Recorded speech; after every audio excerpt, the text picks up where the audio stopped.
Obi was unlucky on one of her trips. The man she was contracted to escort was a prominent politician who had a sick and pervert desire of torturing the women he was with. Obi tried to escape, but she was overpowered.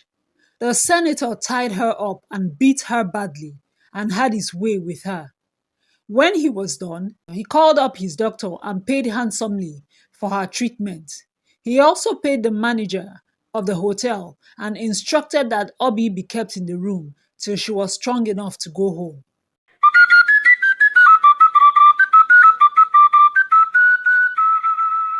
Once upon a time, there were three friends.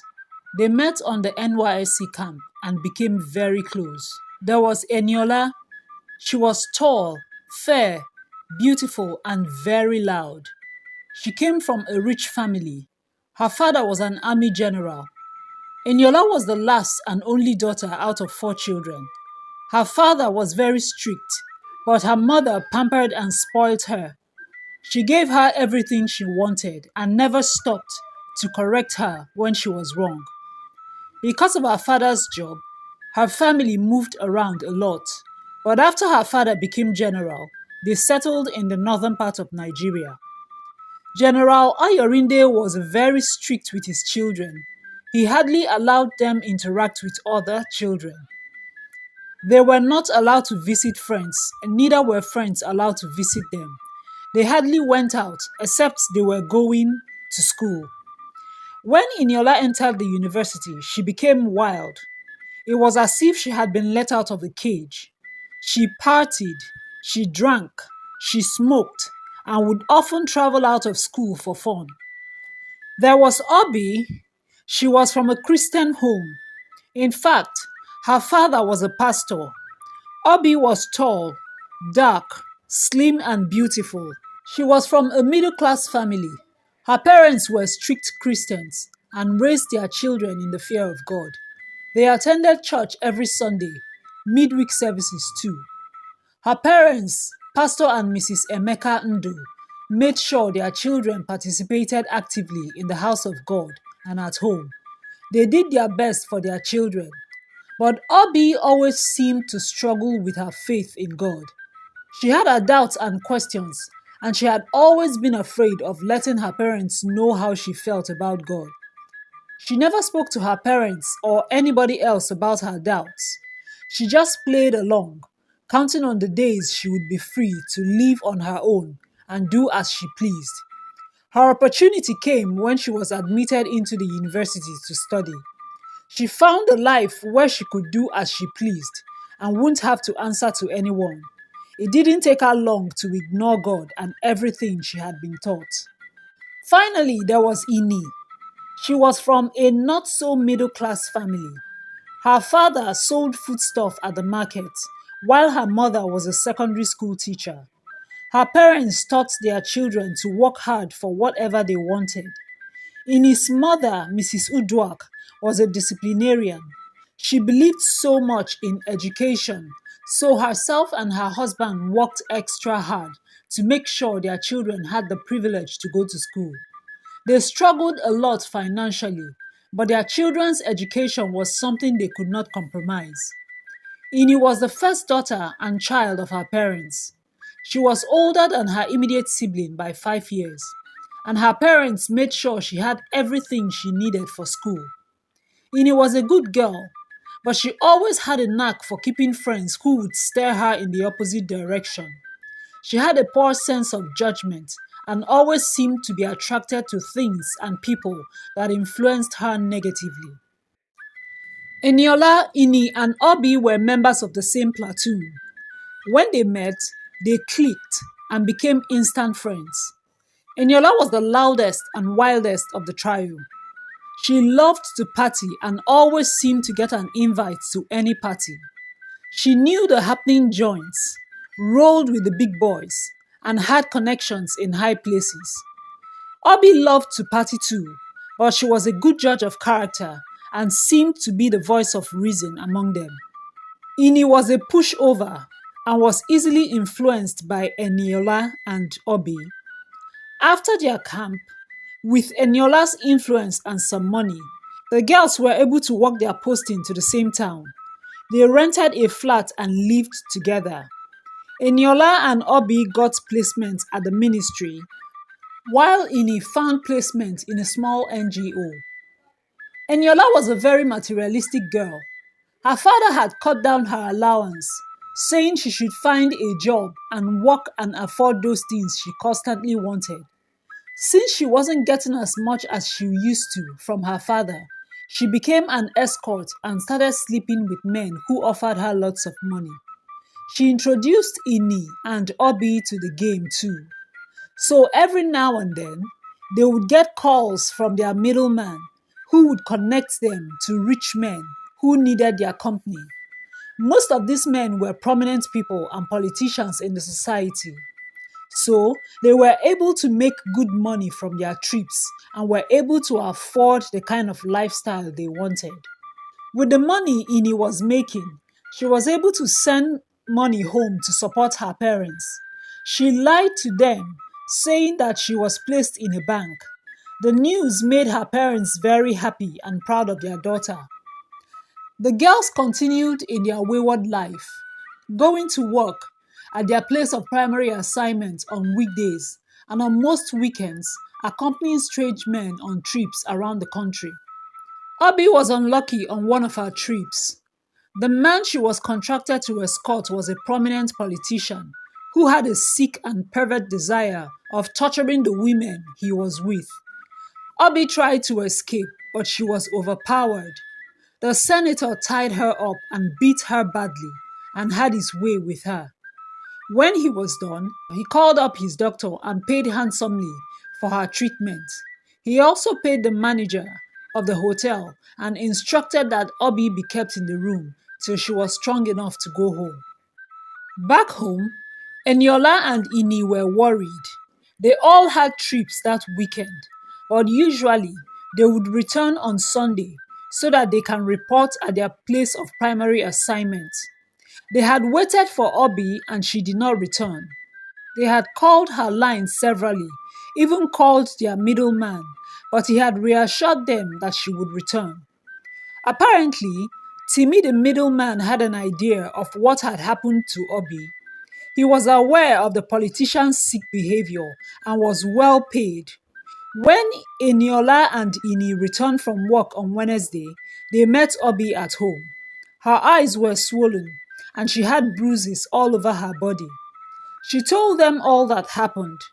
They contemplated on what to do, but they couldn't report to the police because it would escalate matters and get their parents and the NYSC involved.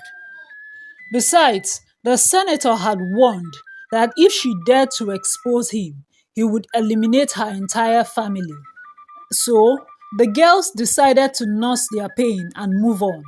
But they confronted Timmy about it. But of course, Timmy denied, saying he had no knowledge the client was harmful. That was the last time Obi went on a trip as an escort. She tried to convince Eniola and Ini to stop, but Eniola was already waist deep in the game.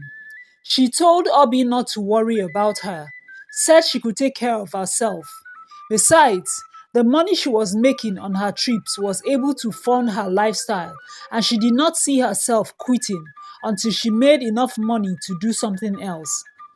Ini, on the other hand, was afraid. She did not want to encounter the same fate as Obi, but she was already hooked. The money was good. Her family was depending on her. How was she supposed to tell her parents that she had lied about her placement at the bank, that she worked for an NGO which paid her less than 10,000 naira every month? So, Eniola and Ini continued to escort strange men on trips and made more money. Obi realized she had sinned against God and went back to him in prayers. She concentrated on her job at the ministry and gave her life to Christ. Every now and again, she would beg her friends to quit the lifestyle they were living. She would try to preach and invite them to church. And each time she tried, Eniola and Ini would pick a quarrel with her. They started to get irritated with her. Eniola, on one condition, went as far as asking her to find another accommodation if the way they lived disgusted her so much. And Obi did consider leaving, but a greater part of her wanted to stay behind, just in case they needed her. So the girls went on living together, tolerating each other. Obi stopped bothering them and just prayed for them instead. It was 2 months to their passing out from NYSC. Eniola and Ini had been contracted. They were both to escort some prominent politicians to Abuja. Unfortunately, the politician that requested for Ini called to cancel, making Eniola to travel alone. The next day, which was Saturday, Ini got another deal. She was to escort a rich businessman to Cotonou. Ini had never traveled outside of Nigeria before. She had a certain feeling about the trip and reluctantly spoke to Obi about it. Obi pleaded with her to cancel and decline the offer, but Ini was tempted by the amount of money she stood to lose. The businessman had made a mouth-watering offer, and Ini couldn't resist. She made up her mind to go and promised Obi that that would be her last trip. Obi insisted and pleaded with her to decline the offer, but she refused, saying she needed the money and that it would be her last time. Ini was to meet her client in Lagos. When she got to the address, she was surprised to see that there were 4 men instead of 1. She became nervous and tried to find out which of the men she was supposed to be meeting. The men made jokes in an attempt to calm and make her relaxed. She insisted on knowing who she was supposed to meet, but the men offered her a drink instead and told her to relax, saying that she was to be with all 4 of them. Ini sat down, pretending to be at ease, but she was thinking of a way to cancel the trip and leave. She looked around the house. It was a bungalow. The house was built in a very quiet neighborhood. She thought of what to say in order to excuse herself and cancel the trip. She couldn't think of anything reasonable, so she just told them that she wasn't interested in the trip anymore and that she wanted to leave. The men looked at each other for a minute and then accepted and asked her to go. She thanked them for understanding and turned to leave. She had gotten to the door when she felt a hand to her throat, right before she passed out. Meanwhile, Eniola had gotten to Abuja. Her client was a very popular politician. Eniola was excited because she knew she would make a lot of money and receive other goodies too. Sometimes, if their client felt satisfied, he would be generous enough to give her shopping allowance. When she got to the hotel, she met the client already waiting. In the course of their conversation, the politician told her that his friend, a very rich man, was also interested in spending time with her. He also promised that that would be more money for her. Eniola happily accepted, thrilled by the fact that she was going to kill 2 birds with 1 stone. It took a while before the second man arrived. By that time, she was already having fun with the politician. Eniola had never experienced the kind of emotion that hit her when the politician's friend turned out to be her father. She could feel the surprise, pain, disgust and betrayal, and so many other emotions going through her father's face. She had never ever felt such tremendous amount of shame, lying there on the bed with her father's friend. Her father had angrily flung her clothes at her and ordered her to leave. She jumped out of bed, picked her clothes, dressed up and hurriedly left the hotel. She was at the entrance of a hotel when she heard a loud bang, and then people started running out. Just then, she realized what could have happened. She rushed back into the hotel room to find the politician in a pool of blood. Her father standing with a gun to his head as he looked down at his friend's body. It was so many hours later when Ini regained consciousness. She woke up in a dark room with other girls. Her clothes had been torn and she felt violated. She tried to find out from the other girls where she was. As it turned out, the men she had met earlier on were human traffickers. She tried to think of a way to escape, but the girls reassured her that it wasn't possible and there was no way out. Ini and the other girls were locked up in that room for days. No food, no water. They only had the water flowing in the bathroom they shared. One day, the door opened and the girls were given blindfolds and warned that if anyone tried to escape, that person will be shot. With that fear, the girls behaved themselves and did as they were told. None of the girls had an idea of where they were. They had been moved severally. They knew they were on some kind of transportation, but they couldn't tell where they were or where they were headed. Their hands were also bound behind, so they couldn't really move. After several hours, they came to a halt. It took some more hours before some of the girls were let out and the others continued the journey. There had been 22 of them in the room, but only 8 girls dropped off at the location and the others were taken away. When they got to the place, all 8 girls were kept together in a room. They were given some clean, new clothes, wigs, and makeup, and told to tidy up. A few hours later, a lady came in to address them. By her looks and accent, she was clearly not Nigerian. She told the girls that they were in Niger. She briefed them on what was expected of them. They were to satisfy men who had paid heavily for their company. They were not to have conversations or relationships with clients. They were required to do whatever the client pleased and do it happily. The lady also warned that if any of them made a mistake of trying to escape, that person would be killed. The lady promised that if they behaved well, they would be taken care of. And so, it happened that every day, each of the girls would be escorted to male clients. Most of them were men who were advanced in age, and each man seemed to have his personal sick fantasies. Ini lived every day, not knowing what was in store for her, the next client, or what perverted desire she would have to satisfy. Some days were tougher than some. Sometimes she would cry and beg God for forgiveness. Her greed had gotten her into this mess. If only she had listened to Obi. She thought about her parents and siblings, the sacrifices they've had to make to send her to school. They would probably be looking for her and would have no clue as to what happened, except Obi gave them information. Eniola returned home, broken and devastated.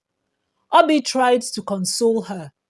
The hotel management had called in the police, and his father was taken into custody. The army will most likely take it up from there. Eniola's mother had called, demanding that she returned home, but she had been too ashamed to face her family. Her mother was so shattered. To think that her only daughter was not at her place of primary assignment, instead gallivanting with strange men all across Nigeria, and her husband, worse still, that he would patronize and sleep with young girls old enough to be his daughter. The news had spread across the country and even across international borders. Months had passed. The girls had passed out, and Ini had still not been found. Eniola and Obi had been questioned severally by the police, and they had given all the information they had. Timi, the middleman, had been arrested and was still in custody. He claimed he never meets the clients one-on-one. They just communicate on phone. It had been 2 years since Ini was abducted. She had tried to escape a few times, but her owner had forgiven her, saying she would not be so merciful the third time. Abi woke up one morning. She felt like all hopes for redemption had been lost. And quite frankly, she had accepted her fate, waiting for the day she would die or be set free. She got ready and got dressed for her first client of the day. She had seen it all. She had been drugged by clients, beaten by some, brutally ravaged by others. She had become a shadow, her soul existing out of her body, counting, waiting for the day she would breathe her last. And that day did come. The client, a man in his late 50s, had injected her.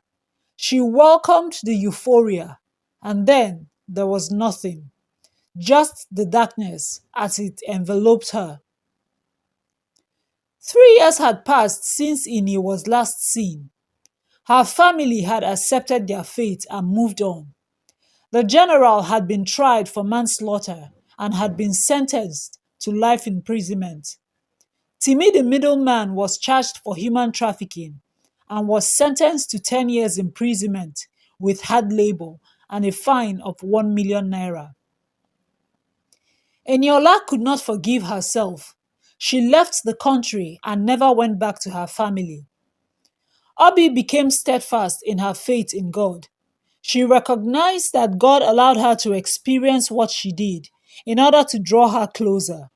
She joined an NGO that fought against human trafficking and traveled round nationally and internationally, speaking with young girls, sharing her experience. Lessons to learn from this story. There's a way that seems right unto a man, but the end thereof is destruction. Proverbs 14:12. The soul that sinneth shall die. The son shall not bear the iniquity of the father, neither shall the father bear the iniquity of the son. Ezekiel 18:20. Thank you so much for listening to my story today. I hope you enjoyed it. Let me know what you took away from this story. Share the story with anyone you think would enjoy it too. If you have a contribution, please leave it in the comment section. I love to read your comments. And don't forget to give us a thumbs up. It helps our channel to grow. And yeah, subscribe to the channel if you haven't, and I will see you in my next one. Thank you guys. I love you so much. Bye.